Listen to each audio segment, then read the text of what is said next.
Oi pessoal, aqui é a Manuele, bem-vindos à disciplina de Cálculo Numérico e nesse primeiro vídeo eu vou mostrar como é que a disciplina vai funcionar nesse período de ensino remoto. Então vamos lá ao vídeo.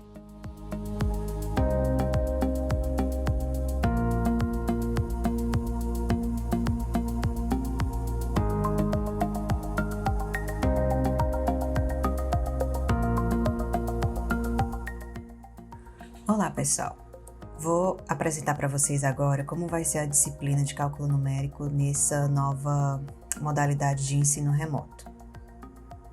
Inicialmente eu vou mostrar um pouco sobre os objetivos da disciplina, depois eu vou mostrar por que a gente estuda métodos numéricos, por que é importante, e por fim eu vou mostrar algumas informações sobre a disciplina.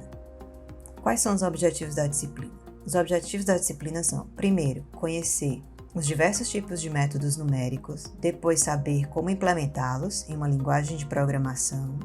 A gente vai aprender também a aplicá-los apropriadamente para a solução de problemas do mundo real. Então, para poder entender bem o que são esses objetivos, primeiro a gente tem que saber o que são métodos numéricos.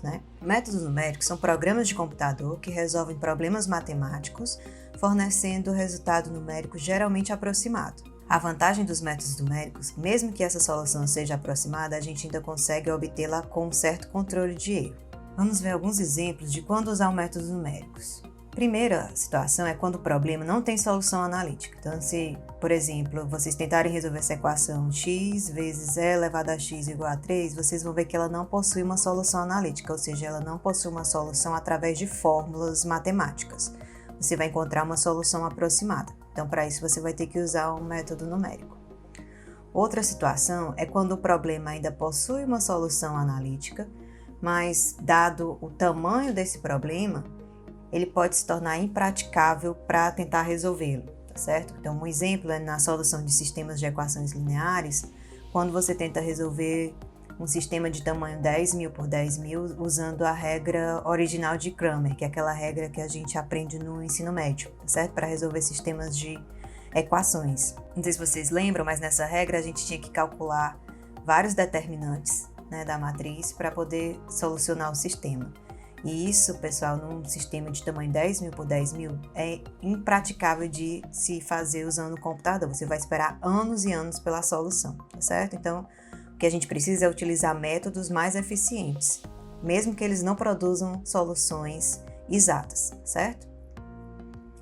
E aqui alguns exemplos de aplicação, Na área de computação gráfica, por exemplo, se eu quiser calcular um modelo de iluminação bem realístico, para ambientes, isso é muito usado em arquitetura, eu tenho que utilizar um modelo de iluminação chamado de radiosidade, e nesse modelo eu preciso resolver sistemas de equações gigantescos. E se eu fosse usar métodos convencionais, eu não conseguiria produzir cenas tão realísticas como essa que vocês podem ver aqui no canto superior direito, tá certo? Outro exemplo é em animação.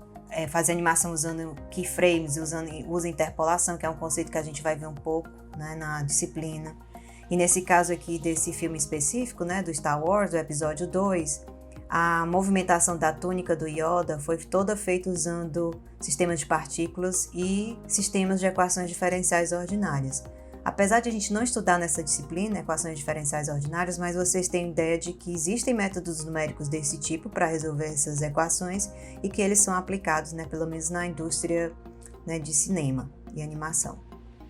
Outro exemplo de aplicação é a simulação aerodinâmica usando Computational Fluid Dynamics, que é dinâmica computacional de fluidos. Nesse caso, a gente precisa solucionar equações diferenciais parciais, que também não serão estudadas nessa disciplina, mas é só para vocês terem uma ideia dos cenários de aplicação.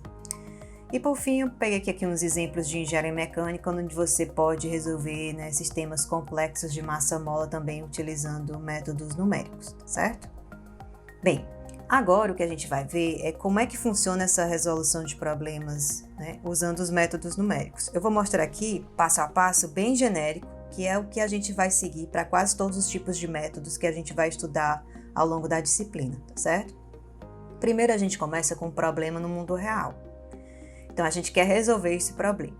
Então a primeira coisa que a gente faz é justamente fazer o levantamento de dados. A gente vai descobrir quais são as variáveis envolvidas, o que a gente tem disponível, o que a gente pode utilizar, o que é que a gente tem que resolver, certo? A partir desses dados, dessas variáveis, quais são as condições iniciais do problema, eu consigo modelá-lo matematicamente, né? Eu vou construir esse modelo. E aí aqui, depois que eu construo o modelo, é que eu vou saber o que tipo de modelo eu vou resolver. Se é para achar a raiz de uma equação, se é para resolver um sistema de equações lineares, se é para fazer uma interpolação. Então, a partir desse modelo matemático, eu vou escolher qual é o método numérico adequado para resolver aquele problema. Uma vez que eu escolho o método numérico, eu vou precisar implementá-lo no computador. Então, aí eu vou construir o algoritmo para aquele método, implementar numa linguagem de programação e executá-lo.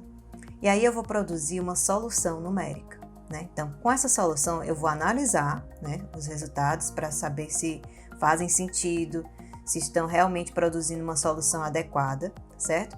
E se tiverem, eu vou parar aqui, ou seja, eu consegui resolver o meu problema, certo? Mas se não, eu vou precisar ajustar algumas etapas do processo. Por exemplo, se o resultado foi muito errado, eu vou checar o meu modelo matemático inicialmente para saber se não foi feita nenhuma simplificação exagerada ou se eu esqueci algum fator que eu preciso levar em consideração, certo? E outro tipo de erro que pode acontecer é do método numérico, né? Ele não foi adequado para resolver aquele problema. E eu faço também ajustes nessa etapa. Quando a gente resolve problemas usando métodos numéricos, pessoal, a gente tem que ter muito cuidado com erros, certo? Então, nesse processo todo que eu estou mostrando aqui, pode haver 3 situações de erro, certo? A primeira, como a gente até já comentou, no próprio modelo matemático, ou seja, fiz uma simplificação exagerada, né, um erro de modelagem, ou então, no próprio método numérico que eu utilizei, ele está produzindo um erro muito grande de aproximação, certo? Ou, por fim, na própria implementação computacional, eu tenho um erro de resolução. Por exemplo, eu assumi que precisava de muita memória para resolver um problema e eu estou rodando o meu algoritmo no sistema embarcado que tem pouca memória. Então, isso aí eu posso ter problema de erro de limitação de equipamento, certo? Por que é importante a gente lidar com esses erros, certo? Saber lidar com esses erros. Porque grandes catástrofes, pessoal, podem acontecer por causa de erro numérico, certo? Eu vou mostrar aqui alguns exemplos. O primeiro deles são os mísseis Patriot, tá certo?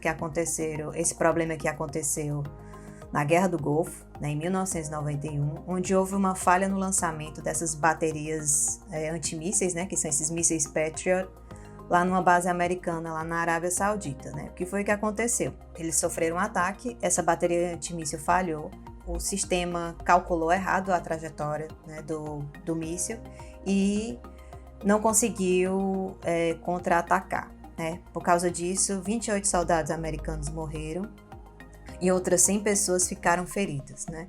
A causa desse problema foi justamente erro numérico na contagem do tempo, né? Para o temporizador, vou mostrar aqui alguns trechos dos relatórios do inquérito que foi realizado depois do problema.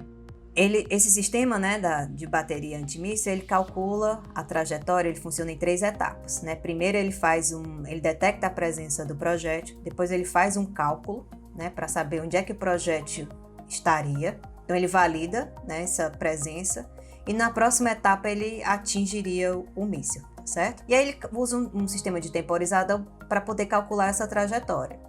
Acontece que esse erro, ele estava vendo um erro, né? Ele estava fazendo incrementos que não eram exatos, né? A gente vai ver no próximo vídeo, eu vou mostrar uma parte desse problema, tá certo? Então ele usava incrementos que não eram exatos e aí esse erro acabou sendo proporcional ao tempo de operação, né, dessa bateria. Então, no começo, ele calcula direitinho. À medida que o tempo vai passando, aqui já é um outro diagrama com aproximadamente 8 horas, né, de operação desse sistema.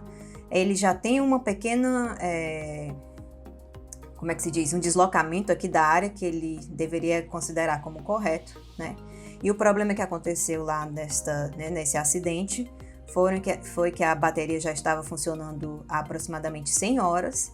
E aí a faixa de que ele acharia que o míssil estaria posicionado era completamente fora de onde o míssil estava, né? E Esse erro, apesar de ser muito pequeno em termos de segundos, né, nessa contagem de tempo, depois de 100 horas, equivaleu a 0,34 segundos, ou seja, não foi nem um segundo de diferença. Mas na velocidade que esses projéteis andam, né, eles se movimentam, esse 0,34 segundos foi aproximadamente 600 metros de distância, ou seja, e aí causou aquele todo prejuízo de vidas, né?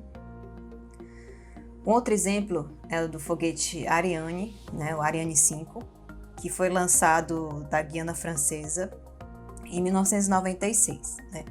Nesse caso não houve perdas de vida, mas houve um prejuízo de 7,5 bilhões de dólares, né, que equivale aí a 10 anos de desenvolvimento, né, de pesquisa e de engenharia desse projeto.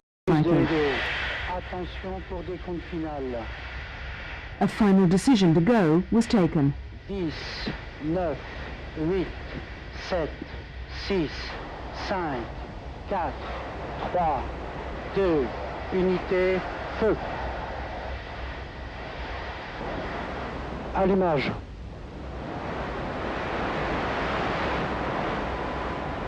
Décollage.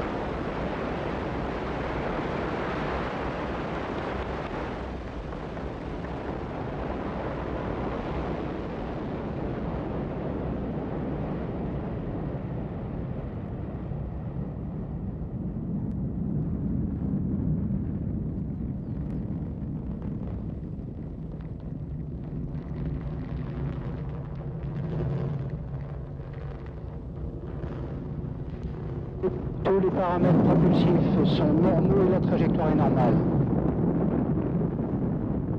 37 seconds into the launch, the onboard computers decided 501 was 90 degrees off course.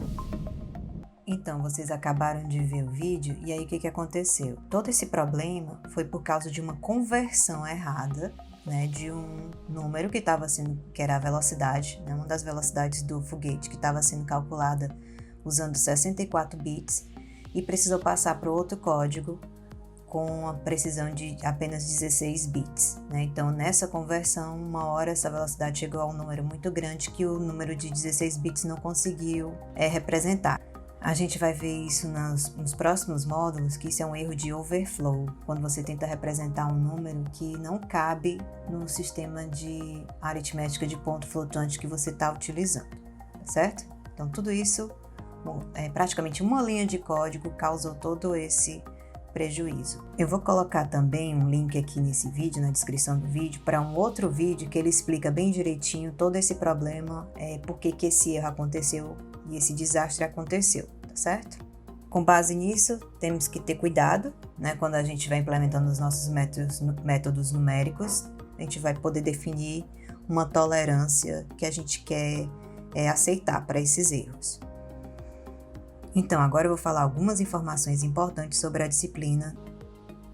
Primeiro aqui a ementa, né? Nós vamos começar a teoria dos erros. Depois a gente vai ver raízes de equações algébricas não lineares. Depois eu vou falar sistemas de equações algébricas lineares, interpolação e integração numérica.